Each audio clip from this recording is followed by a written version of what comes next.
everyone, a very warm welcome to the session. This is Sweta Roy, your English Master Teacher at Vedantu.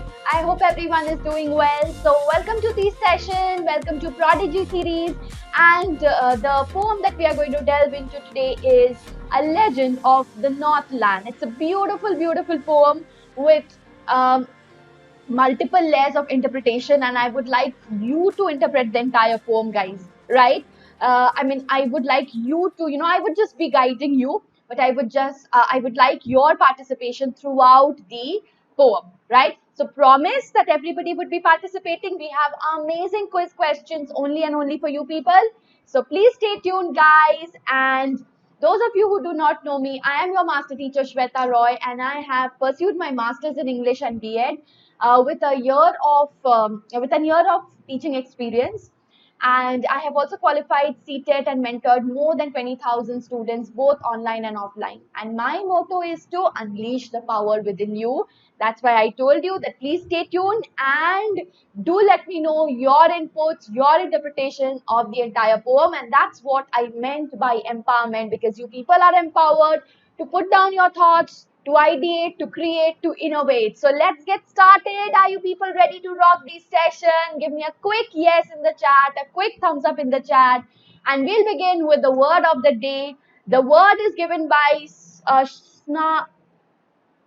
Shanil. Okay, Shanil. Okay, great. Shanil TV.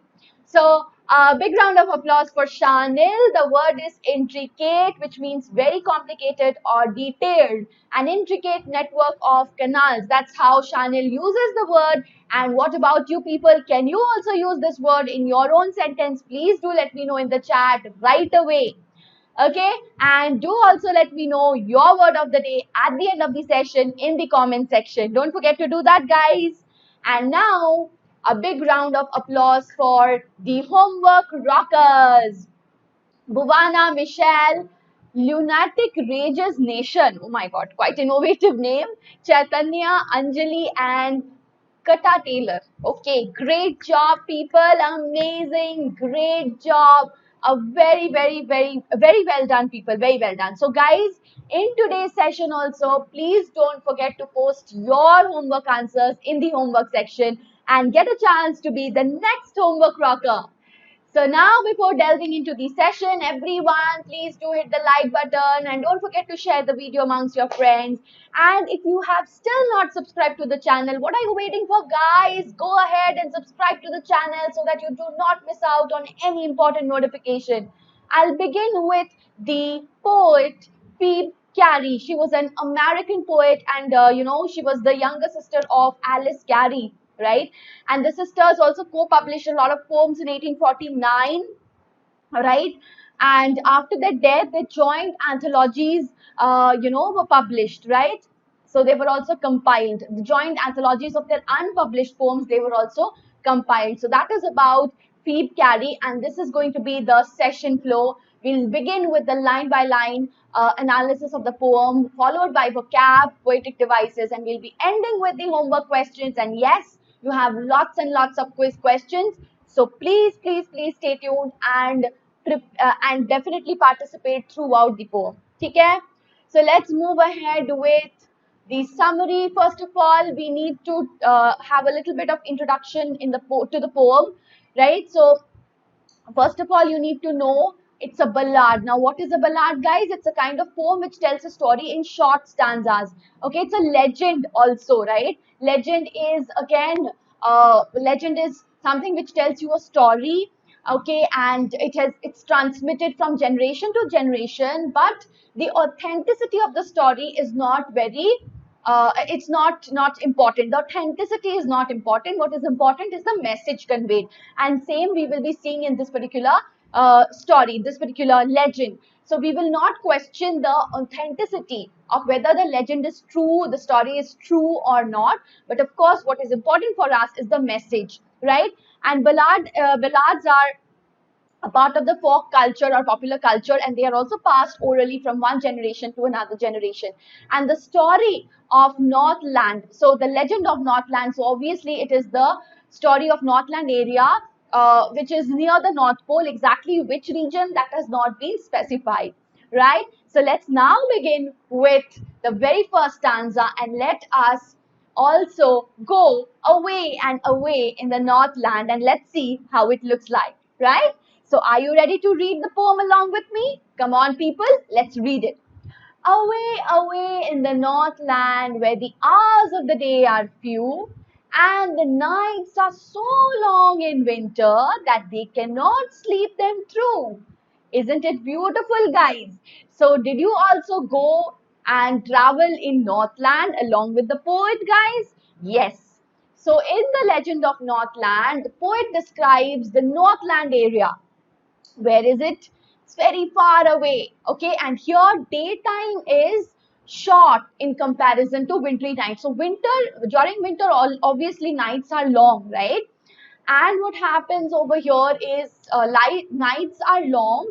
So therefore, it is, they're also very, very chilly. The weather is very Northland, receiving the slanting rays of the sun. So obviously nights are longer, and also the temperature is very, very low, right? So definitely, and also there is a repetition. Away has been repeated twice, which refers to the distance of the place. So it's very far away, away. So to emphasize upon the distance of the land. Now see over here, we have alliteration, repetition, enjambment. Over here, absence of but the punctuation and the thought carried in the next line. So the nights are so long that people cannot sleep them through. That means obviously because of the cold weather, right? Very, very chill weather, and it's very long. The nights are very, very long, right, guys? So I hope you have understood the poetic devices, and now we'll move ahead with the next stanza, where you will remember the Christmas time. Why? Let us see. Where they harness the swift reindeer to the sledges when it snows, and the children look like bears' cubs in their funny, furry clothes. So, do you remember the reindeer? So, didn't it take you back to the Christmas time, right? So, jingle bells, jingle bells. Right. So, now first we will be looking into the vocabulary. Sledges, you must be knowing, it's a vehicle, okay, often pulled by draught animals, and to harness means to tie the reindeer with the rope so that the sledge can be used for transportation. So we know about Santa Claus, we know about reindeers, we know about sledges already, right? That's what the story revolves around for the Christmas, right? We know that Santa Claus comes in his reindeer, in the sledge driven by reindeer from North Pole. That's the location that we know, right? So that's why I told you it will take you back to the Christmas time, right? And swift means which is very, very fast. So Phoebe describes the inhabitants of the place. Okay, they harness the reindeer to their sledges when it snows, because that can be used for transportation, right? So the sledges are same that the Eskimos use, okay? And the children of Northland, they wear clothes of fur, obviously because of the very, very low temperature, so they have to protect themselves. So they appear like, in their furry clothes, they appear like small bear cubs, right? So these images definitely gives a cold and chilling sensation to the reader. So do you also feel the chill, especially during the scorching heat? Isn't it amazing and enjoyable to even imagine the cold and the snow and the sledges and the reindeer, right, guys? So poetic devices, again over here you have enjambment. The thought is carried to the next stanza, absence of punctuation, and we also have alliteration, right? Over here you can see the repetition of the consonant letter T at the beginning of the syllable. L, F, all these are examples of alliteration. And here we have simile, the children compared with bear cubs, and we have the keyword like, right, guys? Now we have a question for you. What do the people of Northland harness their sledges to? Very, very simple, guys. Put down your answers in the chat. Have you all given your answers, guys? Can we have a look? Everyone should answer. You told me, you promised me that you would be participating thoroughly throughout the poem. Okay, let's have a look in 3, 2, 1. Yes, people, very, very simple. The reindeer. Great. So now we'll move ahead with the story. They tell them a curious story. From here, the story begins. I don't believe it's true. As I told you, we will not be questioning the authenticity of the story. But, and yet, you may learn a lesson if I tell the tale to you. So, the lesson, the message is important over here. Curious means strange, right? So there's a curious story which is very popular in Northland. The poet is not true about the truthfulness, as I told you, yet she wants to reiterate the story because of the moral lesson, right? The moral is very, very important. The moral, not moral, it's moral, okay? And now let's see what's the story. But before that, again, you have enjambment and alliteration over here, right? So the story is, once when the good Saint Peter lived in the world below and walked about it preaching just as he did, you know. So there was a Saint Peter, guys. Saint Peter is an apostle of Christ, a disciple of the follower of Christ. And he used to give talks, religious talks, and he used to preach. Okay, so he used to travel around the world to preach, right? So, the poet doesn't give away the extra attention to Saint Peter, one of the apostles of Jesus Christ. Please note that, right? So, being a children's poem, she keeps the mood of the poem playful and conversational. Please note that, right? So, Saint Peter lives in the world below and walked about preaching the importance of Christianity. Very, very important. The poet metaphorically refers to Northland as if it was the upper story of the world, and that is why he says that Saint Peter lives in the world below. That means not in Northland but below. So automatically she is interpreting the fact that the North Pole, the Northland area, is the upper story of the world, right? And Saint Peter preached in the regions beneath Northland. Please note, that's the meaning of the word, of the phrase in the world below, which means the regions beneath Northland. Clear? Okay. Enjambment again over here because the thought is carried in the next stanza. Question for you people. What did Saint Peter do during his travels around the world? Everyone, please let me know the answers. Very simple, people. 3, 2, 1. Let's find out, guys. Yes, he preached the people. Well done, well done. How many of you have got both the answers correct? Give me a quick high five, everyone. I think most of you would have got all the answers correct, both, right? Now coming to the next stanza, let's talk about Saint Peter. He came to the door of a cottage and traveling around the earth where a little woman was making cakes and baking them on the hearth. Hearth means the fire or the fireplace where we cook, right?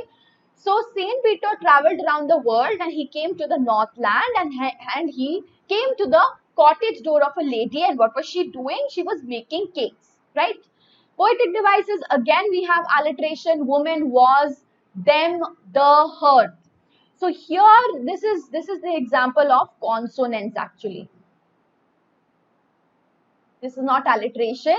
Why? Because see, T is not only at the beginning, okay? T is here also. Alliteration is when you have the syllable at the, sorry, have the repetition at the beginning of the syllable, but here you have it at the end. So in this case you have consonants, okay?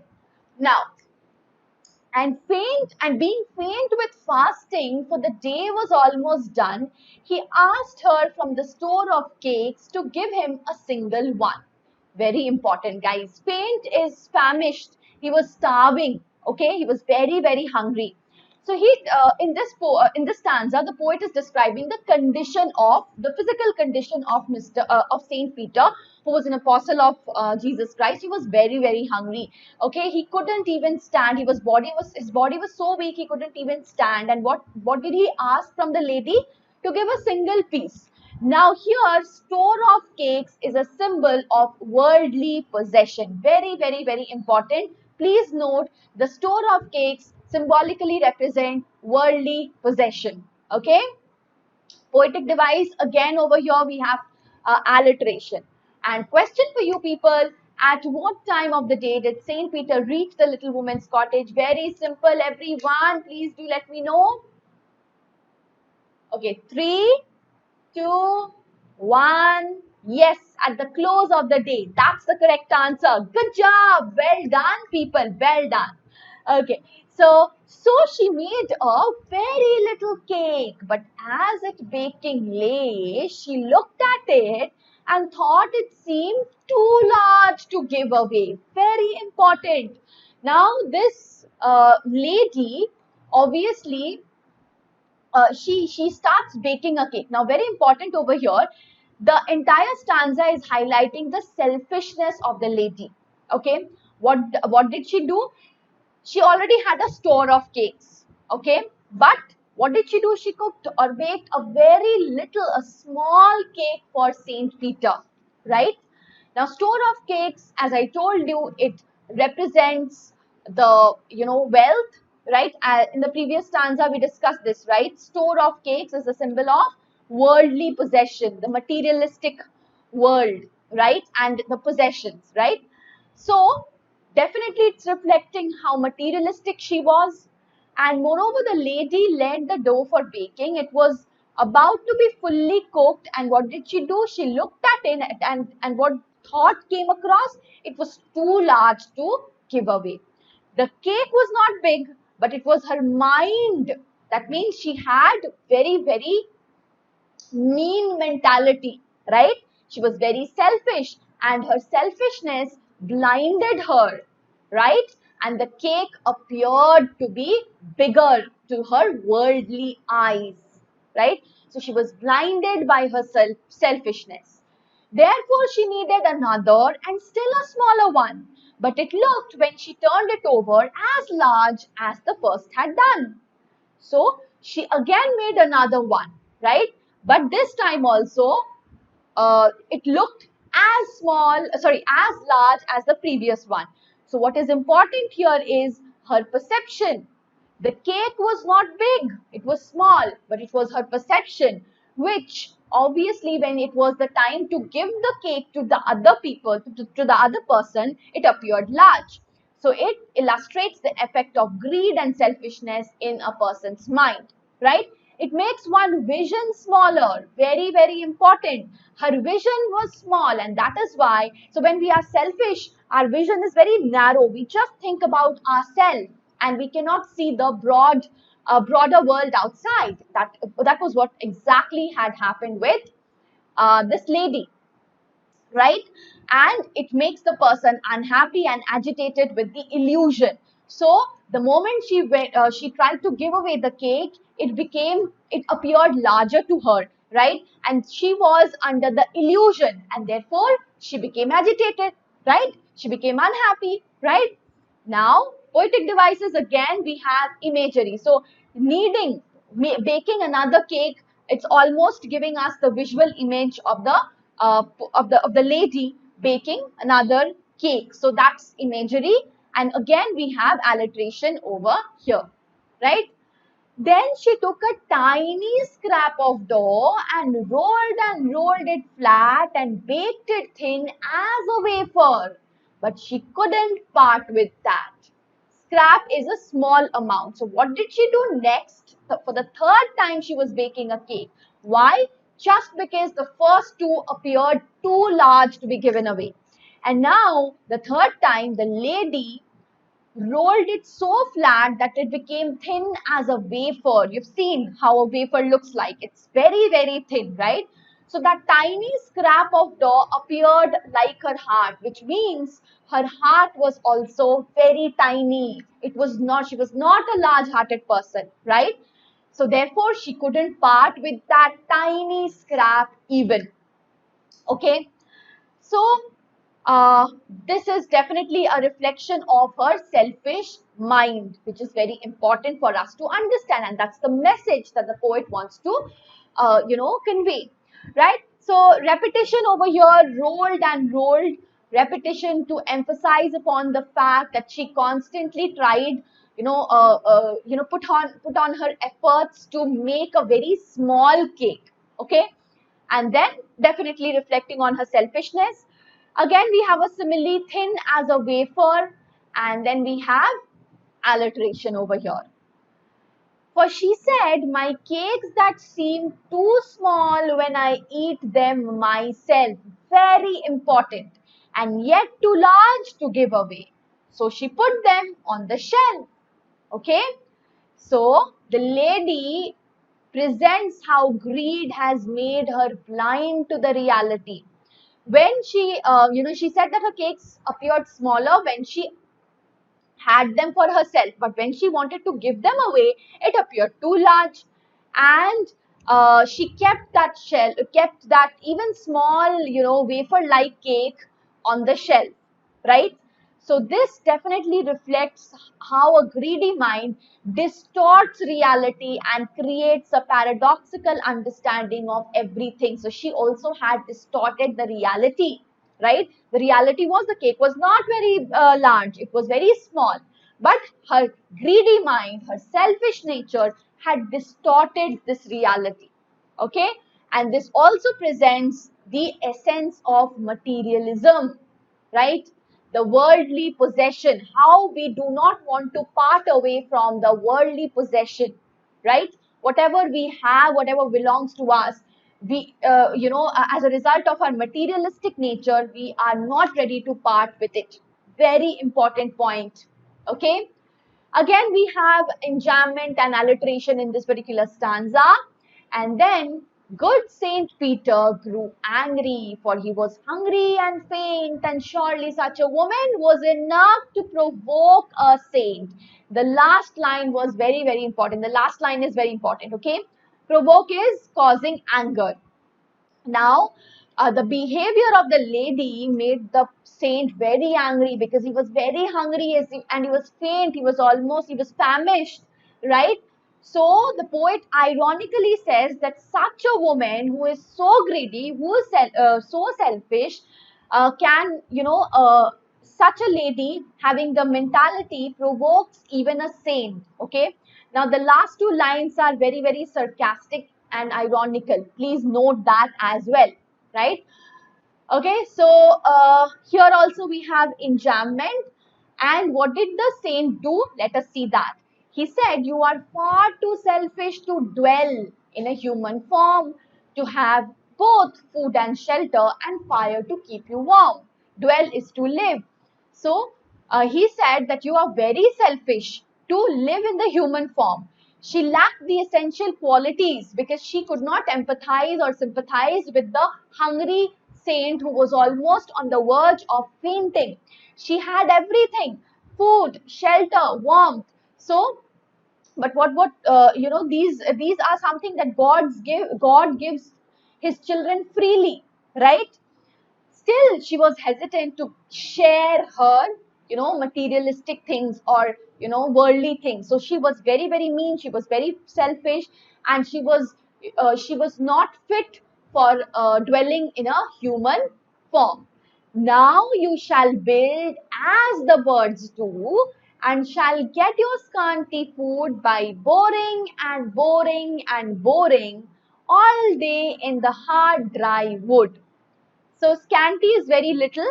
Boring over here is not boring as in not monotony. Boring here is making a hole or digging, right? So now what was the punishment given to her?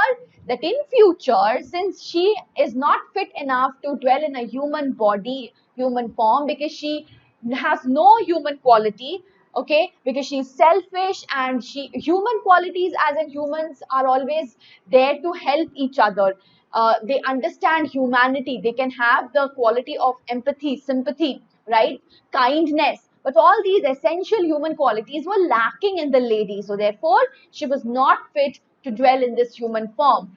And that is exactly something which separates the animals and the other creatures from the human form. Because the animals are mostly concerned about themselves. But human beings, since we are intelligent beings, we are thinking beings, we have hearts, we have the qualities of kindness, empathy, sympathy. So we as a human being, we should think beyond ourselves. That is what makes us human. right? But the lady was not thinking so. She was concentrated only on herself.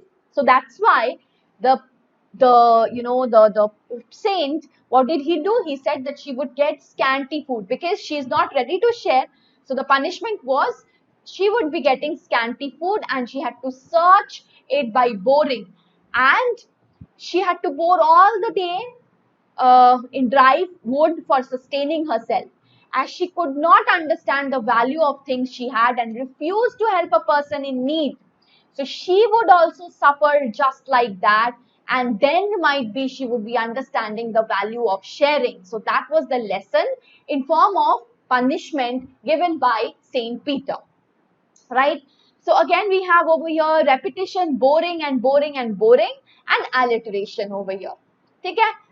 Then she went up through the chimney, never speaking a word, and out of the roof flew a woodpecker, for she was changed to a bird. Now that was the punishment. She was transformed into a woodpecker, and she was not given even an opportunity to speak, right? When she came out of the cottage, she was changed to the woodpecker, right? And also the next stanza would describe her appearance. Okay. So here we have imagery. She went up through the chimney. So you can almost visualize the fact that she went up through a chimney, right? And then the appearance. How did she look as a woodpecker, right? She had scarlet red cap on her head, and she was left the same, but all the rest of her clothes were burned black as coal in the flame, right? So scarlet is brilliant red color. So she was actually wearing a cap on her head, right? So that part remained the same, but the entire body, because she went up through the chimney, so the entire body burned, right? And she was absolutely black as coal. So again, we have a simile. Now here, flame is also having a symbolic meaning. The flame of greed that she had nurtured in her heart, right? And in the end, it burnt her pride, and she was all black. So that flame of greed burnt her pride, and she was transformed into a woodpecker, completely burnt, completely black. Only the red scarf, the scarlet red remained, right? So here we have again a simile, as I have already explained you. And every country schoolboy had seen had seen her in the wood, where she lives in the trees till this very day, boring and boring for food. Now this is a message for all of us, guys. Country over here means countryside or rural areas. So the poet says that every country schoolboy had seen the lady in the form of a woodpecker, and she still lives to this day. And how does she get her food? By boring, by constantly digging, right? You know how woodpeckers dig to get food.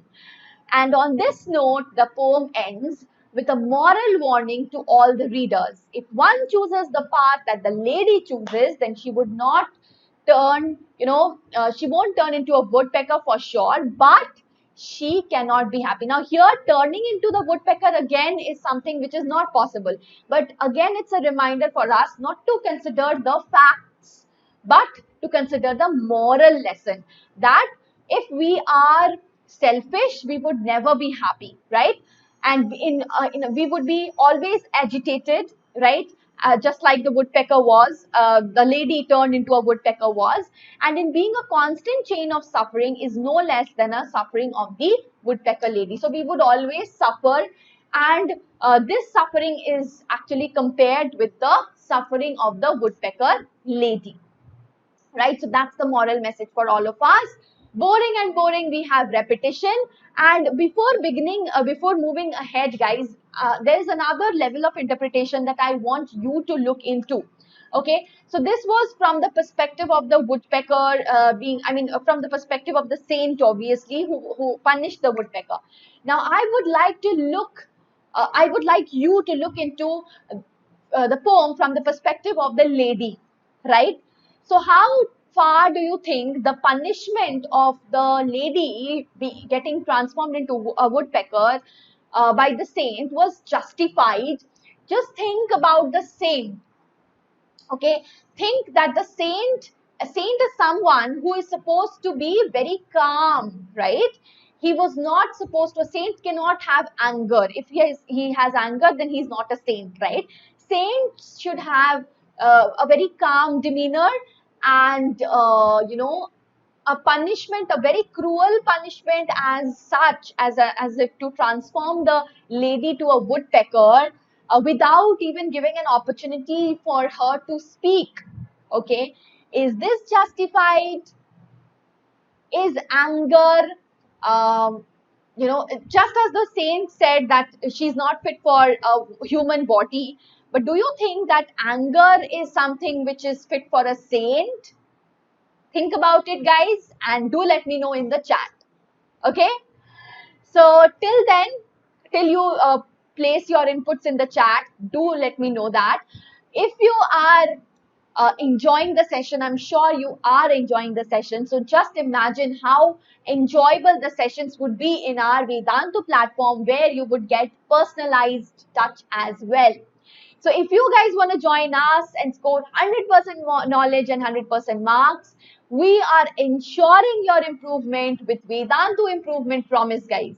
So you would be having unlimited live classes, no more waiting for mentee questions anymore, mentee sessions, because each and every session is going to have unlimited, each and every live class is going to have high level quiz question, and you have unlimited live classes, guys.